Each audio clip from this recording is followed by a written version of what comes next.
বাজে এই মোটামুটি রাত 8টা মতো। এখন হচ্ছে আমার ঘরের পাশে কালকে আসবেন হচ্ছে আমাদের রাষ্ট্রপতি দ্রৌপদী মুর্মু। তো তারই ব্যবস্থা চলেছে। অ্যাকচুয়ালি কালকে আমাদের ঘরের সামনে দিয়ে ওনার গাড়ি ঢুকবে আর কি, কিন্তু ফার্স্টে উনি এখানে আসবেন। আমাদের ঘরের পাশে একটি মাঠ আছে, সেখানে দাঁড়ান কী কী অ্যারেঞ্জমেন্ট হয়েছে সেটা আপনাদেরকে একটু ঘুরে দেখাই।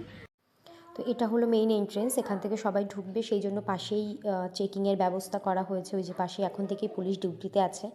আর একটি ব্যানার লাগানো হয়েছে যেখানে আমাদের মাননীয় রাষ্ট্রপতি দ্রৌপদী মুর্মুর ছবি দিয়ে ব্যানার লাগানো আছে। আর এটা হলো টোটাল এরিয়া।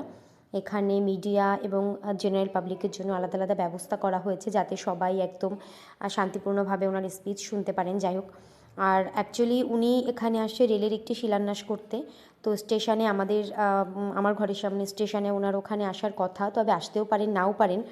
তবে কালকে অবশ্যই আমি আমাদের রাষ্ট্রপতিকে নিয়ে অনেক শর্টস এবং ভিডিও আপনাদের সঙ্গে শেয়ার করার চেষ্টা করব, সেগুলো কেউ মিস করবেন না। উনি যদিও কালকে আমার ঘরের সামনে দিয়েই যাবেন কালকে, কিন্তু আসলে কালকে ভাবলাম অতটা ভিড়ের মধ্যে হয়তো আপনাদের সঙ্গে ভালো করে শেয়ার করতে পারবো না, তাই এই রাতেই চলে এলাম আপনাদের সঙ্গে একটু সুষ্ঠুভাবে ভিডিওটি শেয়ার করব বলে।